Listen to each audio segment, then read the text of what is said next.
Thank you to everyone for coming. I'm Julia. I'm joined here with my sisters Tanya, Alexis, and Hannah, and we're also thinking about our brother Jamie. A lot of this has been mentioned, but I guess there's a lot of common themes today.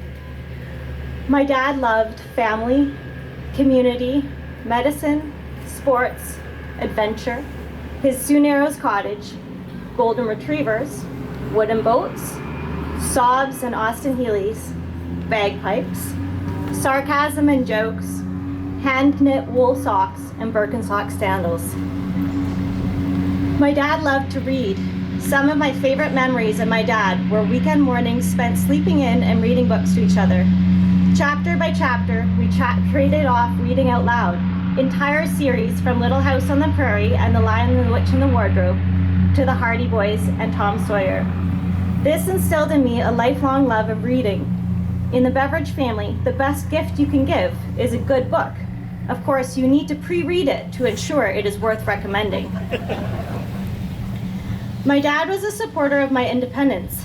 He taught me to drive his precious Saab on the ice roads, how to skate with my head up, a lesson that came at the expense of several cross-checks, how to drive a boat, how to read a map and a compass, how to build a fire, and how to fillet a fish. He signed my waiver to let me go skydiving when I was underage, and sent me on my way to circumnavigate the Olno Peninsula with my girlfriends, a set of lake charts, a compass, matches, and firewood. What could go wrong? If you're not back in 3 days, he said, I'll come looking for you. This was much before the era of cell phones or GPS. My dad loved sports.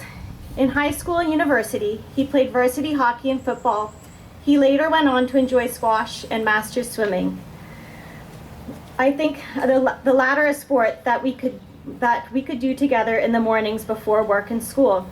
I think of this now when my own daughter is in a swim club, and I have come back to the sport, swimming laps as she does her workouts. In later years, my dad went on to play squash, golf, and sail. One summer, as mentioned previously, he sailed from Victoria to Maui in a 33-foot boat, the smallest boat in the race, proudly winning the Turtle Trophy for last place after 4 weeks at sea. My dad loved adventures, although many of these were better termed misadventures. Growing up, highlights included our annual fly and fishing trips that have been mentioned, with narrow run-ins with bears, trips by car, boat, and snowmobile to our remote cottage in Sioux Narrows, exploring the lake for campsites, and sailing trips around the Lake of the Woods. When I think back to the times that we narrowly missed open water in the winter, crashed snowmobiles, got stuck in snow, or hit reefs on the lake, it's hard to believe my mom let us out of the house together. That being said, I don't think we ever told her the full stories at the time.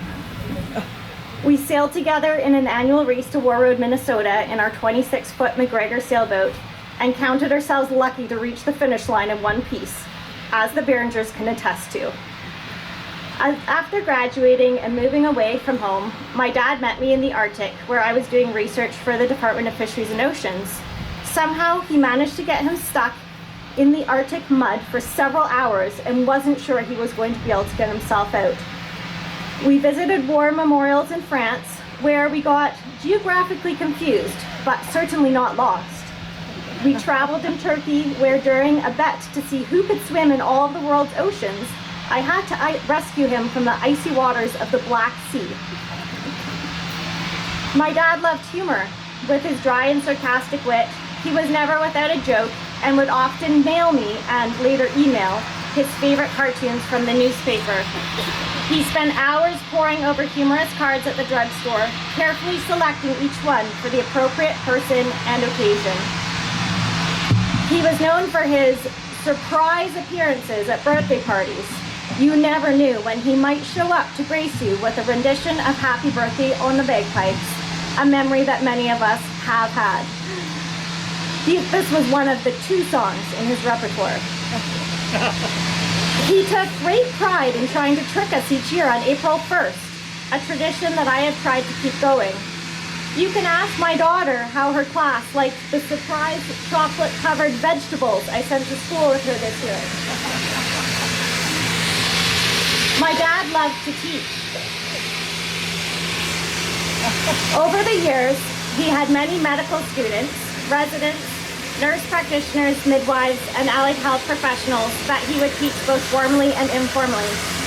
In medical school, my friends and I deferred to him for his vast clinical knowledge, and when talking to him on the phone, he would always ask to talk to all of my friends around me and ask about any interesting cases they've had. My dad taught me so much over his lifetime, it's hard to believe that he is gone. As his physical health started to fail him,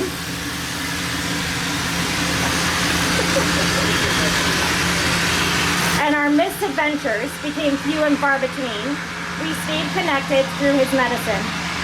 His favorite medical quote was from Hippocrates: "Cure sometimes, heal often, comfort always." I still hear his voice in my head, offering support, giving advice, or just listening. Julia, he'd say, being a family doctor is less about medicine and more about people. He believed in family and fairness, kindness and community, and most of all, the connections that tie us all together. Even in his last weeks, his medical knowledge and memory for detail of cases was unparalleled. In our last conversation together, he was eagerly discussing the outcome of an interesting emergency medicine case I had shared with him.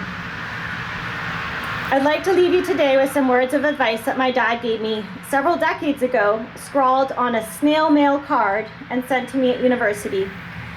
Work hard, play hard, have fun. When I reflect back on his life, I truly believe he epitomized these words, and I will endeavor to continue following them as I keep his memory alive in my heart. I feel lucky to have had him as my friend, confidant, co-conspirator, mentor, and most of all, my dad. I will cherish these memories of him forever.